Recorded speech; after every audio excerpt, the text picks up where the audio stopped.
India, a country bursting with innovation, culture, and economic ambition. With the world's fifth largest economy and a booming tech sector, it's no surprise that India is now turning its sights towards something even bigger, a financial hub that can rival the likes of Singapore and Dubai. This brings us to Gujarat International Finance Tech City, or GIFT City for short.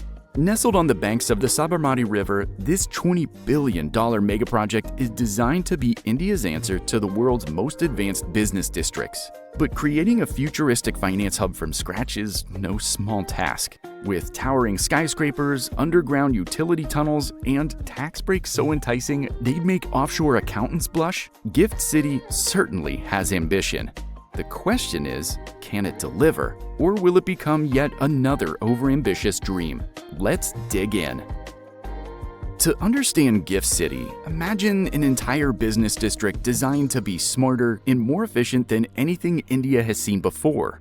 Located near Ahmedabad in Gujarat, the city spans a whopping 886 acres and is split into two key zones. One catering to India's domestic economy, and the other, the International Financial Services Center, or IFSC, geared toward global markets.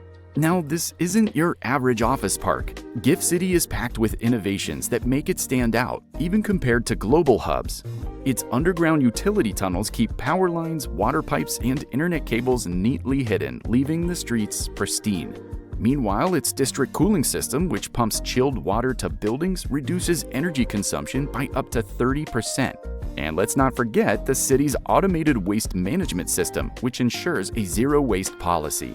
But GIFT City isn't just about fancy infrastructure. It's about creating an environment where international companies can thrive, with streamlined regulations, tax exemptions, and cutting-edge amenities. Think of it as a financial utopia, but one built from the ground up. India is one of the fastest-growing economies in the world, but it has a glaring gap. It lacks a true global financial hub. Mumbai, the country's financial capital, is undoubtedly influential, but it's also plagued by issues like overcrowding, aging infrastructure, and regulatory hurdles. For years, Indian businesses and financial institutions have turned to places like Singapore or Dubai for better business environments. GIFT City aims to change that. By offering international-level infrastructure and incentives, the project hopes to attract global banks, fintech startups, and trading firms. This isn't just about building another business district. It's about keeping capital and talent within India's borders. For the Indian government, GIFT City represents a bold statement. It's a way of saying, why go to Singapore when you can come to Gujarat? But ambition is one thing. Execution? Well, that's another. Creating a city from scratch is no walk in the park, or walk in the city. For GIFT City, every inch of its design had to tackle unique challenges, from monsoons to energy demands. And as with any megaproject, the devil is in the details. One of the most pressing concerns was flood prevention. With the Sabarmati River nearby and monsoon rains known for wreaking havoc, engineers implemented elevated platforms and a network of advanced drainage systems. These systems ensure that even during heavy rainfall, water is redirected away from critical areas, preventing the kind of urban flooding that plagues other Indian cities. Beneath the streets, GIFT City is just as impressive. Instead of the usual web of exposed cables and pipes, the city has 18 kilometers of underground utility tunnels.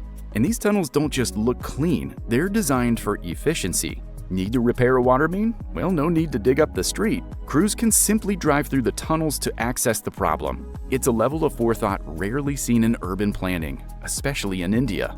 Then there's the cooling system, a centralized network that pumps chilled water to buildings, replacing traditional air conditioning units. Not only does this reduce energy consumption by 30%, but it also helps lower greenhouse gas emissions. In a country where summer temperatures routinely cross 40 degrees Celsius, this innovation is both practical and essential.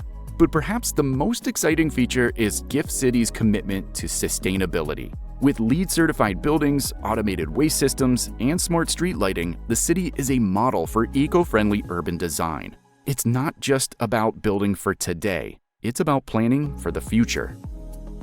GIFT City isn't just a megaproject, it's a statement. India is positioning itself as a global financial powerhouse, and GIFT City is the centerpiece of that vision. At the heart of its appeal is the International Financial Services Center, or IFSC. This zone operates almost like a mini offshore haven, offering tax incentives and streamlined regulations that make it incredibly attractive to global businesses. For instance, there's no capital gains tax, no GST, and no currency restrictions. It's essentially a playground for banks, trading firms, and fintech companies. One of Gift City's crowning achievements is the India International Exchange, or INX. Open 22 hours a day to align with global markets, INX allows companies to trade across time zones. This level of accessibility positions Gift City as a key player in international finance, bridging the gap between Asia and the West. And the numbers are just as impressive.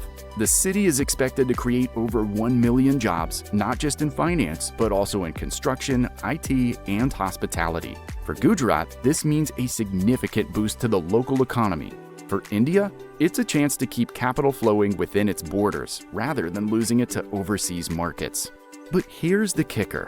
Gift City isn't just competing with Mumbai or Delhi, it's vying for a spot on the global stage. Can it really take on giants like Dubai or Singapore? Only time will tell. As ambitious as Gift City is, it's not without its critics. Despite years of development, progress has been frustratingly slow. First announced in 2007, the project is far from complete, with only a fraction of the planned infrastructure operational. For many, this raises questions about whether Gift City can ever live up to its lofty promises. Another significant hurdle is attracting tenants. While some big names have set up shop in the IFSC, the city still struggles to fill its office spaces. Critics point to India's reputation for bureaucratic red tape, which could deter potential investors. For Gift City to thrive, it needs to convince businesses that it's not just another overhyped government project.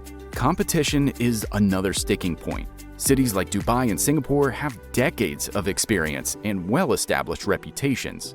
Gift City, by comparison, is still finding its footing. To succeed, it will need to offer something truly unique, beyond just tax breaks and fancy buildings. There's also the environmental impact to consider. While Gift City markets itself as sustainable, the large-scale construction has raised concerns about